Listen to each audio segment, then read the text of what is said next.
Hey everybody, welcome to a quick hit episode of The Oner. We're just going to do a little shorter discussion. Recently, we did an episode all about like the Marvel Cinematic Universe and the narrative decay theory and what's going on with the MCU. And I thought that this would be a nice thing to fold into that discussion. So if you should watch that video if you haven't already. We'll probably link it in the description. But if you've been paying attention to nerd news on the internet, the Marvel just did a big announcement of a cast drop, new casting for Avengers Doomsday. And basically they dropped that the cast of Fox's X-Men series is basically all back. It's Ian McKellen as Magneto, Patrick Stewart is Patrick going to Stewart be as Professor X. Professor X, Rebecca Romaine as Mystique, Alan Cumming as Nightcrawler, James Marsden as Cyclops, and Kelsey Grammer as Beast. Yeah. We have not talked before jumping on here, but I just wanted to get your thoughts, Kramer. How do you feel as a fan of those movies? I know that you're a big fan. We grew up as fans of these movies. Yeah. How do you feel about this announcement? How does it are you excited or what is it? Yeah. I'm excited. I mean, it is anytime they do something like this, it's like, okay, it gets you excited for it. They know how to pump something up. I mean, the thing that does make me worried is there's so many people in it, but there were so many people in Infinity War and Endgame, and they made it work. And it is the Russo brothers, who one of my friends said they haven't made a bad Marvel movie, which is true. Yeah, I think I said that on our last. Did you say? Oh yeah. I was like, they haven't made a bad Marvel movie. Yeah, I had somebody else say it too, which is I guess that's the thing. But yeah, so I'm excited. I really hope that Cyclops has never been done well, which I'm pretty sure we've talked about this before. But I love James Marsden as Cyclops. Like I was a Cyclops guy when it came to the X-Men, and so I really want him to kind of get he's never gotten his due. But yeah, I'm excited for it. This kind of stuff gets you, I don't know, it gets you hyped for it. How did you feel about it? Okay, here's the thing. Now, being a huge fan of these movies, I mean, I don't know if you remember when the trailer for X-Men 2000 was coming out, and I remember watching it at Kevin Barton's house, and we spent all day downloading the trailer. It took all day.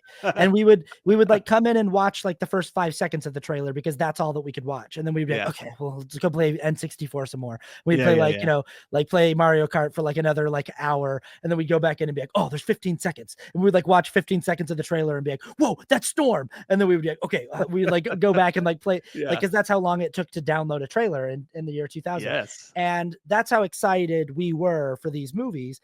And I loved these movies growing up. I still love them. I think X-Men, X2, X-Men Days of Future Past, and Logan are really, really strong films and a really, really strong arc, especially for the Wolverine character. I love that cast. I kind of hate this announcement. And I think it goes into everything that we were talking about on our last episode about the MCU. Just like, it's like, because here's the problem is there's nothing wrong with an Avengers movie having lots of characters. As you said, they've done it well in the past. The difference with Infinity War and Endgame having all of these characters is they're all established characters in the story continuity that we were following. They're all connected to the Infinity Saga. They all have their own individual movies that are, but like, so the multiverse saga or whatever we're calling this new MCU phase has no establishment for the Fox. I mean, maybe you could call Deadpool and Wolverine the way, because it's like we brought in X-Men characters from Fox's X-Men universe into that movie. We showed what's his name as Pyro, that actor, and we've also brought in Patrick Stewart into Doctor Strange in the Multiverse of Madness. So like we have established the Fox X-Men universe in the MCU continuity, but it's always been in multiverse variations. I just kind of am like dropping them. And also we've established that characters from other movie universes can show up here, which we did in No Way Home, that like we can have Tobey Maguire and Andrew Garfield, and we can have all of the bad guys from their movies show up in the MCU. But I don't really like that movie either. And it's for the same reason where I just go, you just grabbed a bunch of people so that the audience would go, oh, cool. It's Yeah. all the stuff from my childhood is on screen together. Yeah. But it's not, I don't think it's strong storytelling. I don't think that it does anything for, like, I don't think that No Way Home does anything for the larger MCU storyline. It's just sort of like, hey, this movie's got Tobey Maguire as Spider-Man. And it's like, okay, but what does that do for the larger story that we're telling with these with the Tom Holland Spider-Man character? Yeah. And it's like, it doesn't really do anything. It just is. Well, yeah, it does. Nobody knows who he is anymore. Right. That was the big thing, right? Right. I did actually like No Way Home. It did give him some. I mean, that was a rough choice. I liked the end. He had to choose to be forgotten by everybody. But I totally see your point. And it is kind of like when they started announcing all the X-Men, I was like, well, what are they? Why are they just going back? Like, why are like? I'm excited for the movie because that's just how I am. I love all those. Yes. I love all those actors. I hope that the sequence that they're in is cool. I hope they have cool, but I still am like, what are you gonna do with Patrick Stewart and Ian McKellen? They're like, and it's there's no future. No, and exactly. And I'm really wondering, like, okay, like, why don't you just update the X-Men? And maybe this is going to be the thing that resets it or something, and then they can go into new people. But it's also like, okay, why are you going back? Like, what is it? How's it going to work? How are you going to make this work? I wouldn't even necessarily want to see McAvoy and Fassbender. I wouldn't be like, oh, cool. At least they're young. I'm like, personally, what I would like to see the X-Men keep getting teased and teased and teased in this multiverse saga. What I would like to see is new X-Men. I would like to see, and I just think that, like, it's the fear of a creative risk that makes me upset. That's just like, you got to risk us being mad. Like when people say, hey, Robert Pattinson's the new Batman, and the internet freaks out and goes, the guy from Twilight, he can't be Batman. And it's like, well, just watch, see, he's like, let's see what he does. Let's see what he brings to it. Or, Heath Ledger can't be the Joker. I just am like, be willing to make us mad. Be willing to say, this is the new person who's playing Professor X, and let the internet go, and just be like, let's just see if he pulls it off. Or this is the new person playing Wolverine, or like, no, it's Hugh Jackman. Nobody else is Wolverine. It's like, you can have someone else. Like every time they announce a new James Bond, people go, I don't know if I see him as James Bond. People with Daniel Craig were like, that guy, James Bond. Yeah. And it's like, turned out great. Be willing to take the creative risk of starting something new, because if you bring in new X-Men characters, then from that point we can do standalone X-Men movies with these new characters, and you can tell new stories. But the fact that they're going to be tied to the same narrative universe of, and again, it's the same problem of like the narrative decay theory. They already had their own arc. X-Men X2, we don't need to talk about X-Men The Last Stand, X-Men Days of Future Past, and Logan. First class. And even given the Matthew Vaughn, kind of prequels, there's a universe there that has a beginning, middle, and end. Bringing them into this is like, okay, but what are you going to do with them outside of this movie? What are you going to do with Rebecca Romijn outside of this movie? What are you going to do with Alan Cumming? Are they just going to show up in this one movie for fan service and then never be seen again? Because I just am like, hey, if you don't have a plan to make a few standalone movies with these characters where you're going to try to do something interesting with them, then don't. And even if they do have a plan, I'm just kind of like, I would rather see something new. I would rather, I totally agree. I hope that it will be, with the Fantastic Four. I'm wondering if there's going to be some sort of connection with the X-Men, with the Fantastic Four coming from some different timeline or universe or something. But give us something new. Give it, I agree. I just want some new X-Men. Let's start something new and let's try to make it awesome. But I hope that that's what we get. I don't know how they're going to get there. So I even heard the point made that, like, with No Way Home, they went through took a painstakingly staking efforts to hide from us Yes. that they were doing this. And so when we all saw it, and same thing with Deadpool, like Yeah. not knowing that Chris Evans was going to show up Yeah. and not knowing who he was and not knowing, like being like, oh Yeah. my gosh, is Captain America in this movie? And then it Yeah. turns out he's Johnny Blaze. Yeah. That's so much more fun. But this just feels like the studio being like, please come see this movie. Robert Downey Jr. is in this movie. Ian McKellen's in this. Like, it just feels Yeah. so desperate in a way Yeah. that's like, that's what you have to, because obviously, like you said, it gets you excited. And I agree. My initial reaction when they were showing those chairs was, oh, cool, fun. And then I sat and thought about it and I was like, actually, no, I like all those actors. And sure, it will be fun for me and it will scratch my member berries itch to see them all playing those roles again. Yeah. I always wanted to see Alan Cumming as Nightcrawler again. Oh, yeah.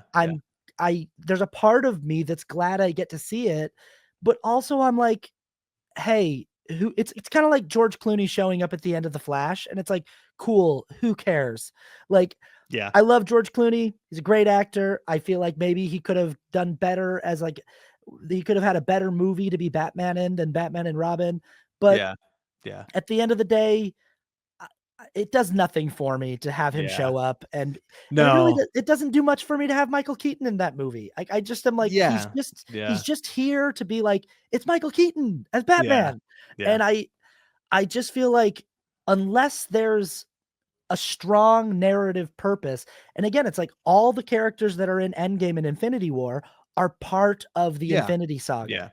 They all have their part to play. This is just going to be Marvel injecting people we know into the movie to be like, please come watch. They're going to show up. And it's like, okay, but what do they have to do with? It could have been a better surprise if we didn't know that any of them were going to be in there. But then again, I don't know. If it's Secret Wars, then keep it a secret. Like if like the reveal is like, oh, there's been a secret war being fought throughout this entire phase that was actually hidden in plain sight, and it's the X-Men, and that's the reveal, then keep it a secret. Let me go, but the fact that like, I don't know, I just kind of. It's weird. We'll see how they get there. I think you're totally valid. Hot take. George Clooney's Batman voice is way worse than Christian Bale's Batman voice because he doesn't hide anything. Yeah, sure. I'm a Christian Bale apologist when it comes to his voice. So me too. I love as an actor. I'm glad you are. I'm good. As an actor, I've always respected the choice to be like, Batman needs to have a different energy. It's like a different sound. psyche. It's a different I also liked that Bat Fleck used this sort of modulator on his voice. I liked that as well. Yes. I think that's cool. And what I love about Pattinson's performance, and I know you don't like this movie, we're going to have to cover this movie someday on the podcast. What I love about his performance is that he's more or less the same guy both times, but because there's something about him like not hiding it that I love, that he's like, that like, it's not, I don't think in this movie he's realized that he can use the Bruce Wayne persona to his advantage. That's so so when he goes out, I didn't not like it. Yeah. But I liked a lot of it. I'm excited for the next one. Yeah. There's just a lot that I was bugged about. But we do need to do that. We need to talk about that. Anyway, we went on a tangent, but come on, just do new X-Men. I know. I just am kind of like, hey, if the goal is to never end this TV show, that this TV show is going to have new episodes, forever, at some point we need new X-Men then, right? Like at some, like Ian McKellen and Patrick Stewart are old, and you might be able to squeeze like this movie and one more out of them, but like one of them's going to die soon and you're not going to have them anymore. And so you're making a huge bet as a studio to be like, we're just going to go with the guys you already know. And I think that you could just trust that we will fall in love with even if like initially we go, oh, I don't know about that person in that role. Just trust that it'll be okay. Like, we all accepted Tom Holland after we'd already seen, like, I don't know. I just think like, me personally, I want to see new people take on the role. I've seen Patrick Stewart play Professor X in like 6 movies. I've seen Ian McKellen do it. They're great. I know that Cyclops has never been given the good big screen treatment, but it doesn't have to be James Marsden. No, he's very well cast in the role. He feels like the right energy for the role, but like it doesn't have to be him. It doesn't, you know. Yeah, it doesn't. Yeah. Hopefully we get, I'm sure, I really do think that we will get that at some point. Yeah. New ones, but we'll have to wait and see. I just can't imagine how the addition of these characters isn't going to feel like some shallow tacked on thing that's just put in there to be like, hey, it's these guys. And it's like, there they are, you know, and maybe it'll be kind of exciting to see it once in theaters. But then it's just like, I think that the thing that gives the weight of the team up movies, the gravitas in the first 3 phases, is that they all have their own established, you know, continuity, really. Yeah. And so just kind of chucking these characters in there feels like, it just feels like them kind of going like, will this get you there? Will you, and I don't know. We'll see. We'll see.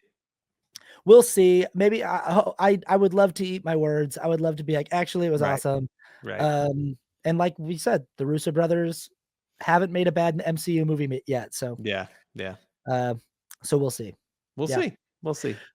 What do you think? Am I overreacting? Should I just be excited and let us know in the comments? Let us know. And we'll see you on the next one. Okay.